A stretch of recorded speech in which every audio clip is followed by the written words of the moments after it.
Assalamualaikum dan selamat sejahtera semua. Okay, baik, berjumpa lagi kita dalam channel ADK Skill Construction. Selesai kita punya kerja-kerja konkrit ground beam tempoh hari. Sekarang kita nak mulakan dan kita nak start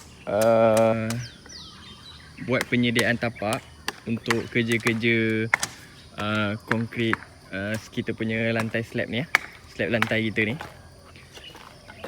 Untuk kita punya langkah pertama, pastikan kita buka dulu papan cetak sebelah dalam. Semua sekali bahagian dalam ni, papan cetak sebelah bahagian dalam ni, pastikan kita buka semua sekali. Kita tinggalkan papan cetak untuk bahagian luar saja.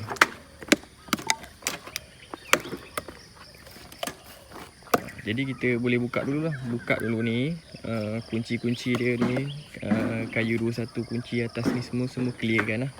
Jadi kita bukakan semua. Tinggalkan papan bahagian luar saja. Kenapa ada tinggal papan bahagian luar, nanti saya akan bagi tahu apa fungsi dia. Untuk konkrit ground beam ni, berapa hari sepatutnya lah ataupun seeloknya kita tinggalkan sebelum kita buat kerja-kerja penyediaan tapak untuk konkrit slab ni. Seeloknya kita tinggalkan lebih kurang 7 hari macam tu. Itu lebih baik lah untuk tips yang saya nak kongsikan kepada anda.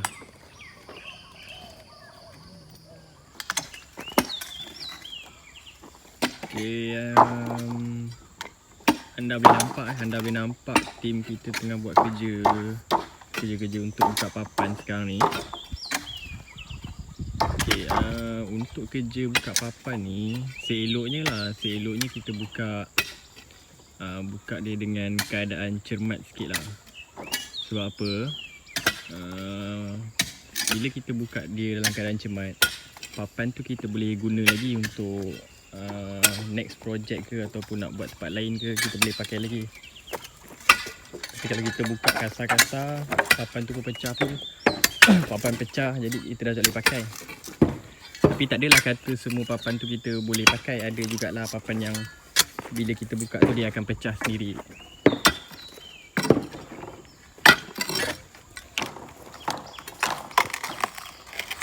Biasa kalau untuk proses buka papan, kita akan gunakan cam besi ni. Tapi pastikan cam besi ni kita pakai yang jenis keras sikit lah. Sebab kalau pakai yang lembik, kita susah nak jet. Bila kita jet tu, cam tu yang akan bengkok nanti.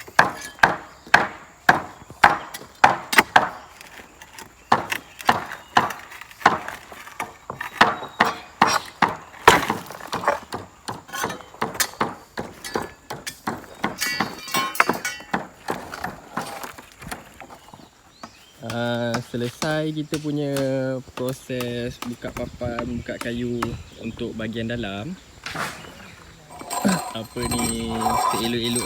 Seelok-eloknya sepihan-sepihan kayu, papan-papan yang pecah bahagian dalam ni, kalau boleh kutip, buang, letak dekat luar. Bakar terus pun tak apa. Sebab apa? Sebab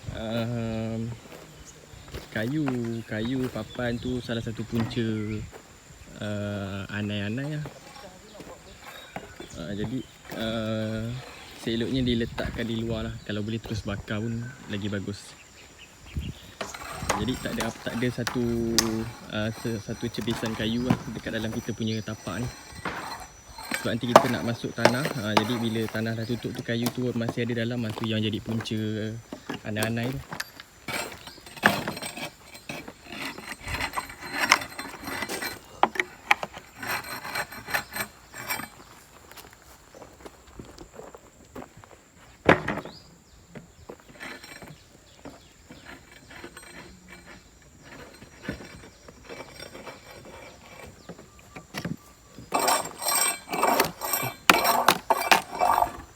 Di papan yang kita buka tu, papan yang kita dah buka tu, kita bersihkan dulu. Bersih, buangkan paku, buangkan tahi-tahi simen tu. Gunakan cam ni, bersihkan dia punya simen-simen tu. Jadi papan ni kita boleh pakai lagi untuk tempat lain ataupun site lain.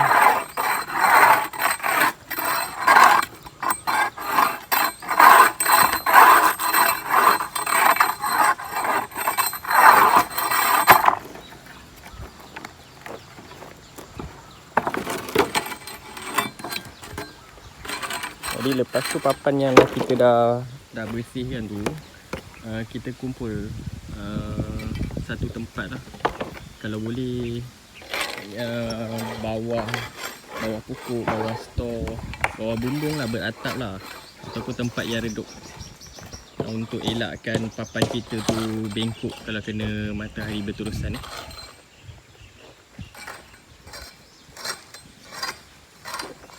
Okey, untuk proses seterusnya, bagi penyediaan tapak untuk kerja-kerja konkrit slab ni, kita kena gunakan khidmat JCB khidmat JCB untuk kita bawa masuk tanah daripada luar, masuk dalam kita punya, kita panggil tapak kita lah, dalam kita punya cetak ni, bahagian tengah-tengah ni.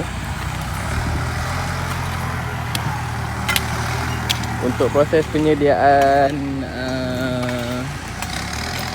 tapak slab lantai ni, tanah yang kita masukkan ni, kita tak boleh nak masukkan habis terus sampai kita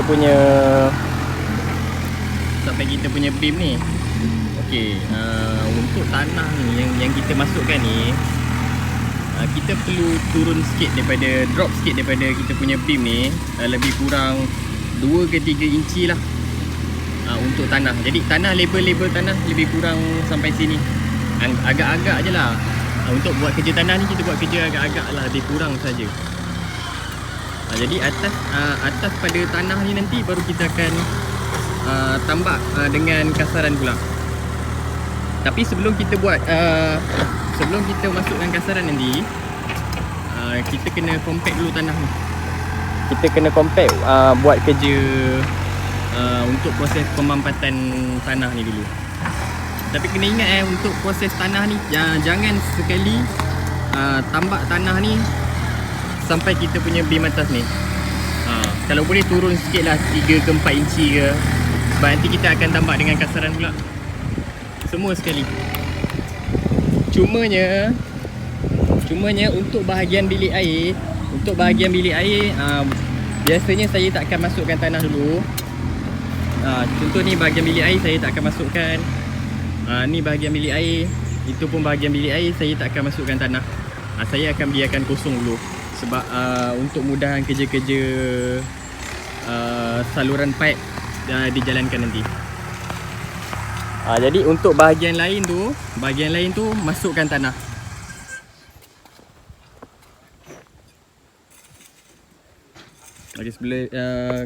Macam anda boleh tengok sekarang ni, tim kita tengah buat kerja merata tanah ni. Merata maksudnya bahagian yang JCB tak boleh nak masuk, tak boleh nak capai, kita kena gunakan manual lah, kena gunakan cangkul. Okey, dia untuk kerja tambak tanah ni dalam kita punya kawasan ni, seelok-eloknya lepas kita tambak ni, kita tinggalkan, ataupun kita buat kerja untuk siram air, untuk 1-2 hari ataupun 2-3 hari kita buat kerja siram air. Tapi lagi cantik kalau hujan turun. Bila hujan turun, tanah yang ada ni, tanah yang kita bawa masuk ni, mampat ke bawah, yang tu lebih cantik. Tapi kalau tak ada hujan, kita boleh siram air.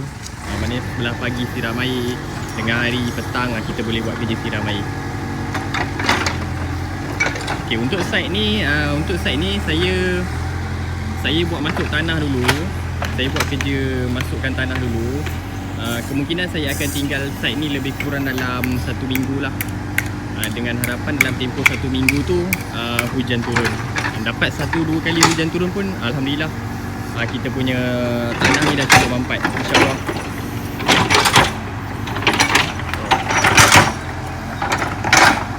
Okay, macam tuan-tuan boleh tengok memang kita akan tinggalkan sikit daripada level beam tu. Level beam last beam atas tu kita akan tinggalkan sikit, kita akan turunkan sikit. Kita tak akan tambah tanah ni sama level dengan beam. Sebab nanti kalau kita dah tambah sama level dengan beam, kemudian kita tambah pula kasaran, maknanya kat sini nanti kita punya tapak ni akan tinggi. Jadi masa concrete slab nanti tapak sebelah tengah semua tinggi. Jadi teknik yang betul, cara yang betul ni macam ni. Buat kerja tambak tapi kurangkan sikit daripada level beam lah. Agak-agak lah lebih kurang 2 inci ke 3 inci untuk kita buat kerja-kerja masukkan kasaran pula nanti lepas ni. Kerasharan, nama dia kerasharan. Tapi orang panggil kasaran je tuan-tuan.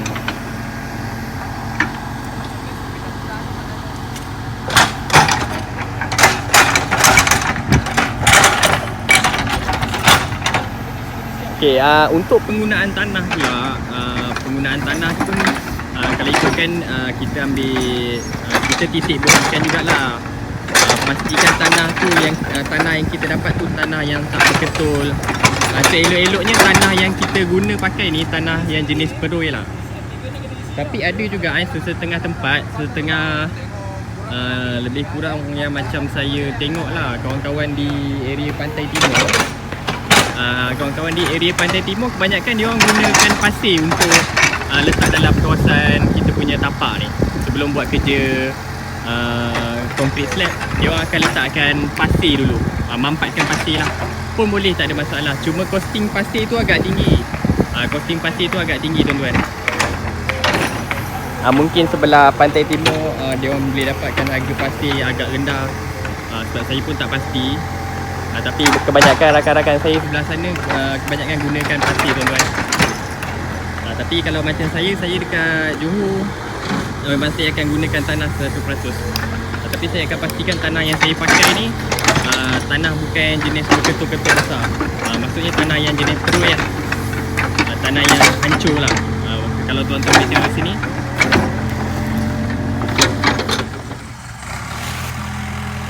kalau anda boleh tengok sekitar kawasan tapak pembinaan ni memang dah saya titik beratkan untuk saya dan tim juga. Kawasan pembinaan perlulah kemas, bersih, sedap mata memandang lah. Bukan untuk kita sajalah.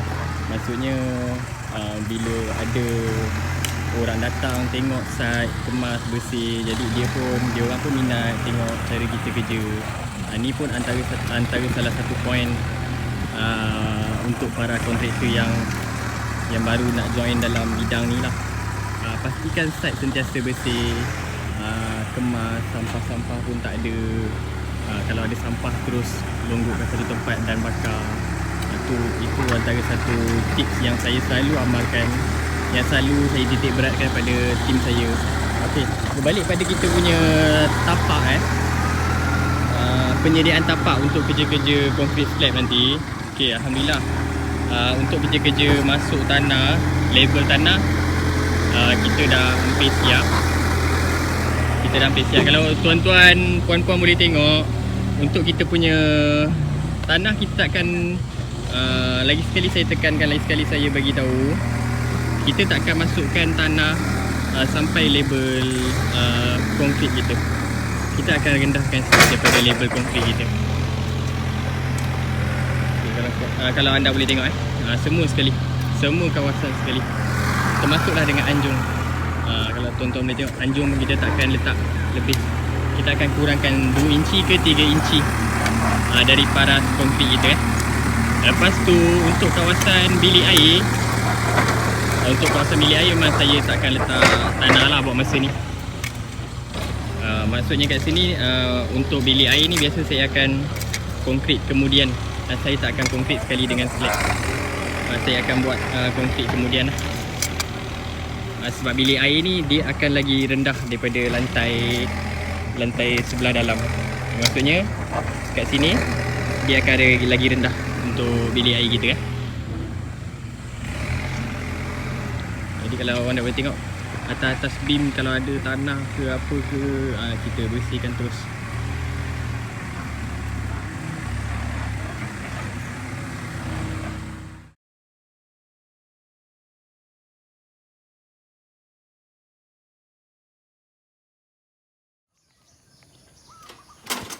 Site yang kita dah tinggal lebih kurang dalam 1 minggu Hari ni kita masuk untuk kita buat kerja proses pemampatan menggunakan kita punya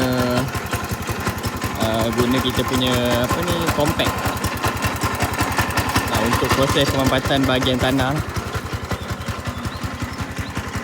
Jadi anda boleh nampak, anda boleh tengok kita punya compact ni macam mana dia punya penggunaan dan keberkesanan dia, anda boleh tengok nanti.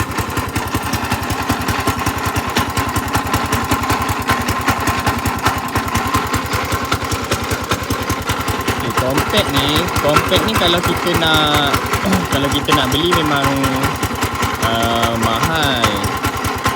Tapi biasa kalau anda nak buat kerja-kerja pemampatan, boleh cari kedai-kedai mesin yang berdekatan. Kadang-kadang dia orang ada buat sewa kan. Sebab biasa dia orang sewa pun lebih kurang saya ingat dalam 120 ke 150 lah untuk sehari mesin compact tanah ni. Jadi lepas kita buat compact tanah ni, baru kita basuhkan kasaran kalau tuan-tuan boleh tengok di sini. Jadi JCB pun dah ready pagi ni.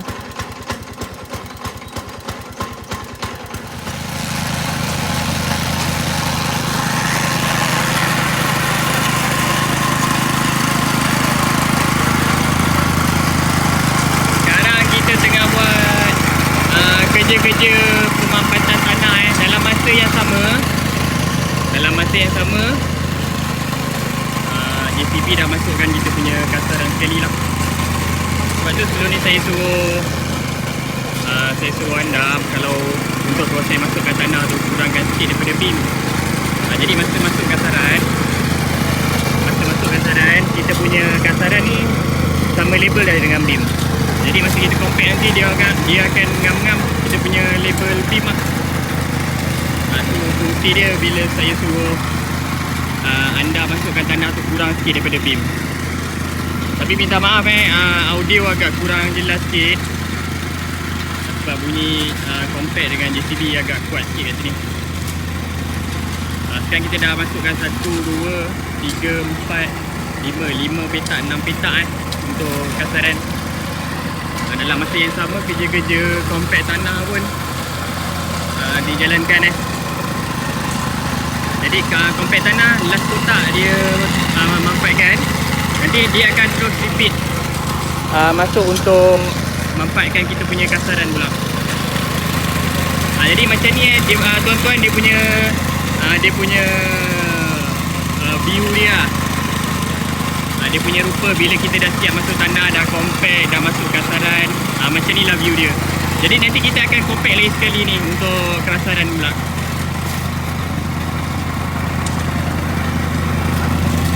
Ni keadaan dia tanah bila kita dah siap compact. Ni yang dah siap compact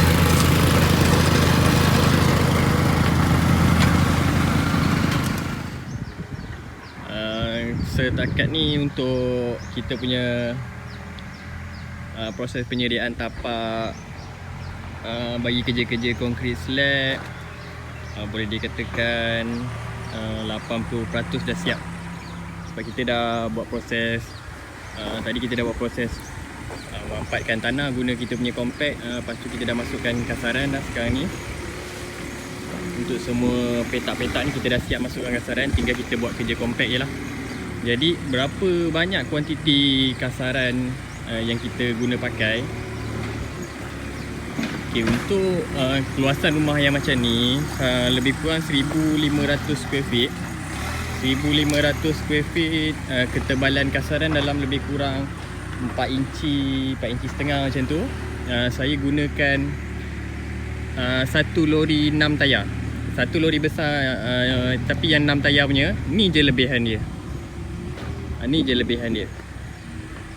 Jadi mungkin ada pengurangan lagi sebab kaki 5 pun kita akan gunakan kasaran juga. Masa kita nak konkrit kaki 5 nanti pun kita akan gunakan kasaran juga. Jadi macam ni dia punya view yang kita boleh nampak, yang tuan-tuan boleh tengok sekarang ni. Macam ni lah. Ni dah siap di compact. Jadi bila kita dah compact, kasaran ni sama level je dengan kita punya beam. Semua sekali. Yang ni belum lagi lah. Yang ni belum lagi. Ni sini, ni semua belum lagi. Kawasan ni belum lagi. Hanya 2 kotak saja yang kita dah siap compact.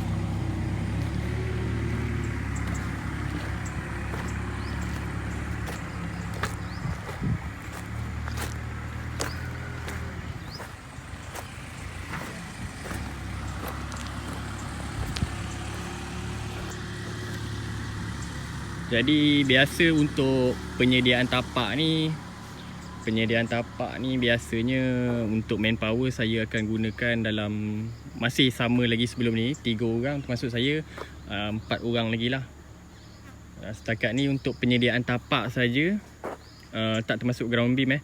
Penyediaan tapak 1 hari saya dah masukkan tanah hari tu.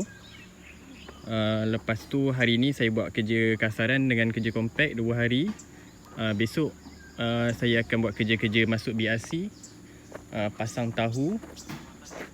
Lepas tu lusa saya akan buat kerja konkrit lah, slab. Jadi lebih kurang pun ambil masa dalam 3 hari 4 hari lah untuk kita punya penyediaan tapak sekali dengan konkrit slab lantai.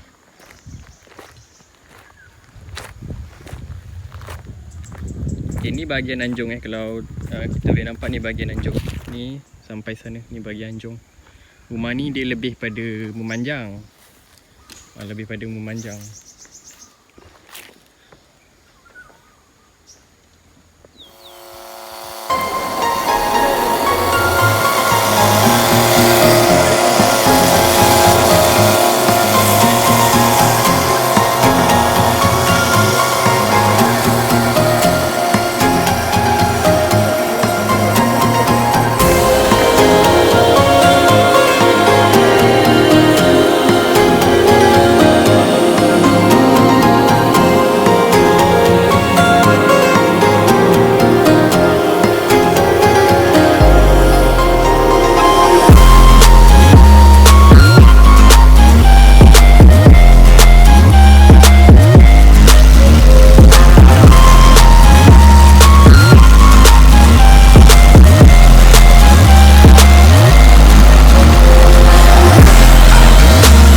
Proses penyediaan tapak untuk kerja-kerja konkrit slab lantai nanti, alhamdulillah kita dah siap kita punya kerja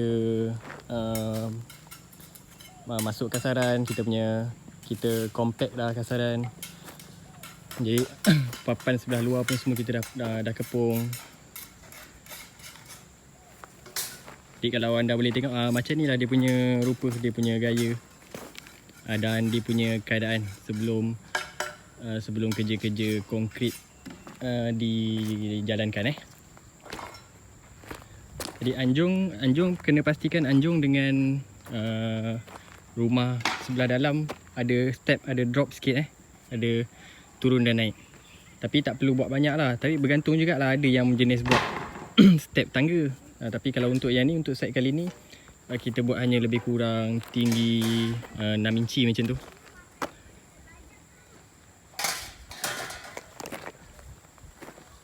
Jadi besi-besi beam yang ada ni nanti kita akan joinkan dengan kita punya BRC lah.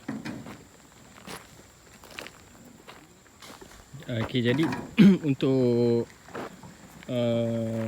area bilik air memang kita takkan buat apa-apa kerja. Termasuklah masuk tanah ke, kasaran ke, compact ke, kita takkan buat apa-apa.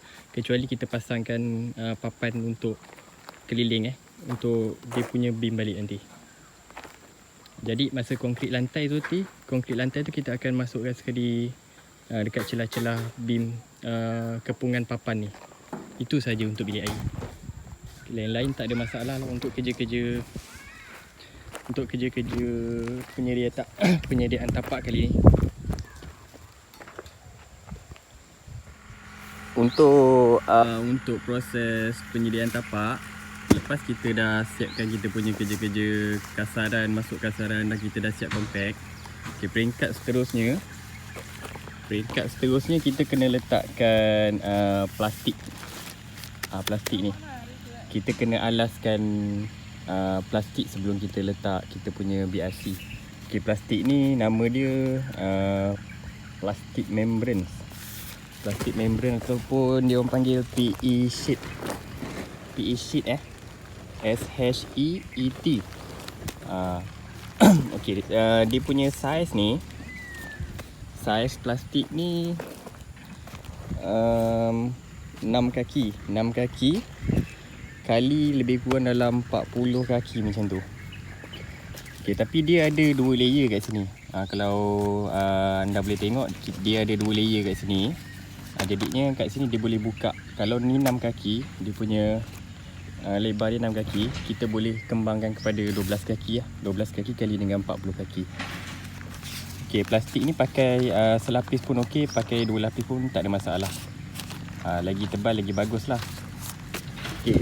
Fungsi plastik ni dia berfungsi untuk elakkan air konkrit yang kita curah nanti terus meresap dalam tanah.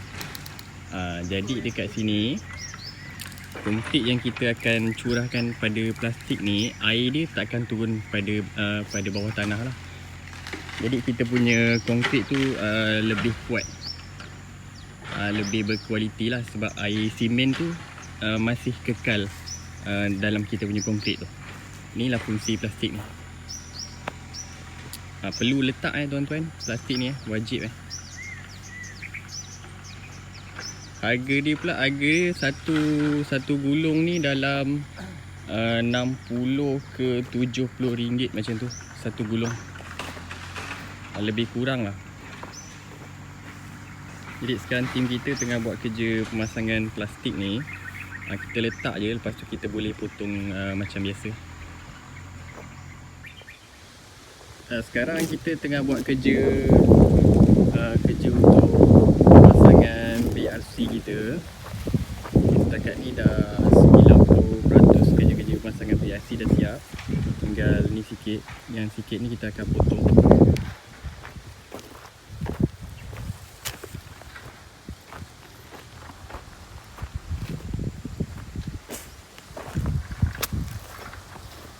Jadi untuk site kali ni, kat sini saya gunakan BRC saiz A10. Untuk keseluruhan lantai yang saya pakai A10. Jadi macam ni lah dia punya keadaan bila kita dah siap letak plastik, kita dah pasang kita punya BRC. Tapi kita belum siap lagi keseluruhan kerja pemasangan BRC lah. Sebab kerja-kerja pemasangan BRC ni, sebelum ni saya ada bagi tahu BRC ni kita kena cangkuk, kita kena bengkokkan dia dengan kita punya besi beam ni. Okey, seperti mana yang kita boleh tengok, macam ni lah kita kena bengkokkan. BRC ni kita tarik keluar ke sini sikit. Jadi BRC ni kita akan bengkokkan terus terus kepada kita punya besi beam. Jadi besi beam ni yang akan pegang kita punya BRC. Sebab kalau BRC ni kita letak sekadar letak je, fungsi dia tu agak kurang sikit lah. Tapi berbeza juga Kadang-kadang ada yang kita guna pakai BRC size besar, BS lah, khususnya BS, memang tak ada fungsi untuk, memang tak boleh nak dibengkokkan lah sebab dia tebal. Tapi kalau untuk saiz-saiz macam ni masih boleh dibengkokkan lagi. Macam ni.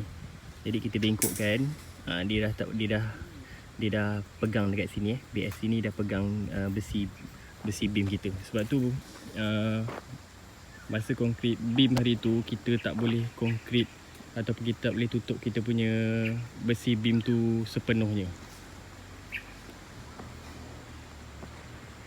Jadi inilah kemas kita tengok pun tak sakit mata, sedap mata memandang, tuan rumah tengok pun puas hati.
Kerja-kerja untuk proses penyediaan tapak kita, siap kerja-kerja untuk pemasangan kita punya besi BRC.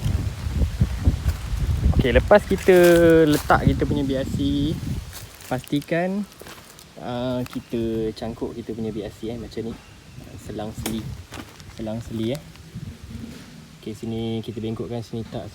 Jadi sini kita bengkokkan lagi. Begitu dah sampai ke hujung. Keliling kat mana ada bahagian besi beam ni semua kena letakkan. Okay, tapi kerja kita belum siap lagi setakat ni. Kalau anda boleh tengok, kita punya besi BRC ni dia rapat ke bawah. Okay, kalau jenis macam ni tak berapa kemas, tak berapa elok lah. Jadi cara dia untuk kita jet dia ke atas, kita akan gunakan tahu. Okay, tahu ni fungsi dia untuk alas BRC lah. Untuk alas BRC. Jadi BRC ni tak ada terus kena pada plastik. Jadi BRC tu akan, tahu tu akan alas kita punya BRC nanti. Lepas tu untuk sambungan BRC ni, pastikan kita ikat dawai. Kita ikat dawai selang seli semua sekali.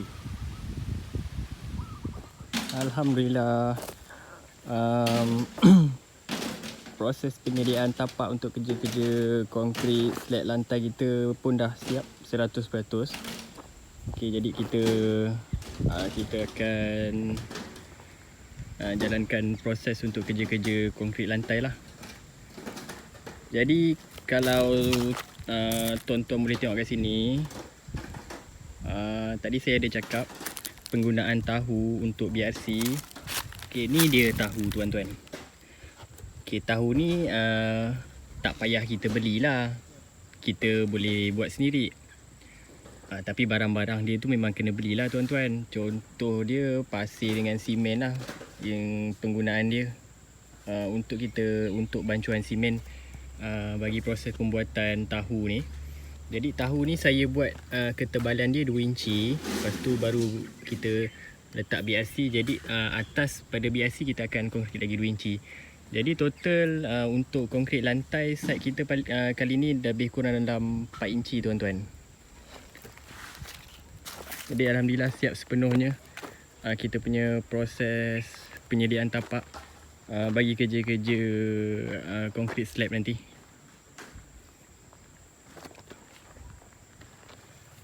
Jadi untuk pengetahuan tuan-tuan semua puan-puan, costing untuk proses penyediaan tapak ni boleh dikatakan proses yang ataupun kos yang agak tinggi sikit lah berbanding progres yang lain. Maksud saya kat sini kita punya costing daripada kita punya pad footing sampai ke slab lantai ni menelan kos belanja yang agak tinggi sikit untuk proses tapak ni saja tuan-tuan. Sebab tu kalau untuk proses pembinaan kediaman, part ni yang kita paling jaga, paling takut juga sebab costing dia agak tinggi. Kemudian kerja-kerja teknikal dia pun agak banyak sebab proses penyediaan tapak ni tak boleh dilakukan tanpa pengawasan tanpa pengawasan orang yang lebih pakar lah, maksud saya kat sini. Jadi kalau tuan-tuan berajak nak buat sendiri, boleh, tak ada masalah, tapi pastikan dapat nasihat dan bantuan daripada orang yang lebih pakar. Itu lebih baik, itu lebih penting. Jadi kalau tuan-tuan boleh tengok kat sini, ni kita punya BRC yang kita dah bengkokkan. Ini kita join dengan kita punya besi beam starter bar dipanggil. Sebelum ni saya pun ada cerita juga pasal starter bar ni. Tapi alhamdulillah kita dah siap sepenuhnya proses penyediaan tapak bagi kerja-kerja konkrit slab nanti. Alhamdulillah. Baik, sampai sini je video kita untuk kali ni. Sebab saya nak sambung video ni ke progres konkrit lantai pun, video ni agak panjang, takut tuan-tuan bosan pula tengok. Jadi insyaAllah kita jumpa lagi nanti dalam video seterusnya dalam proses ataupun kerja-kerja konkrit slab lantai. InsyaAllah, terima kasih. Semoga bermanfaat dan Assalamualaikum.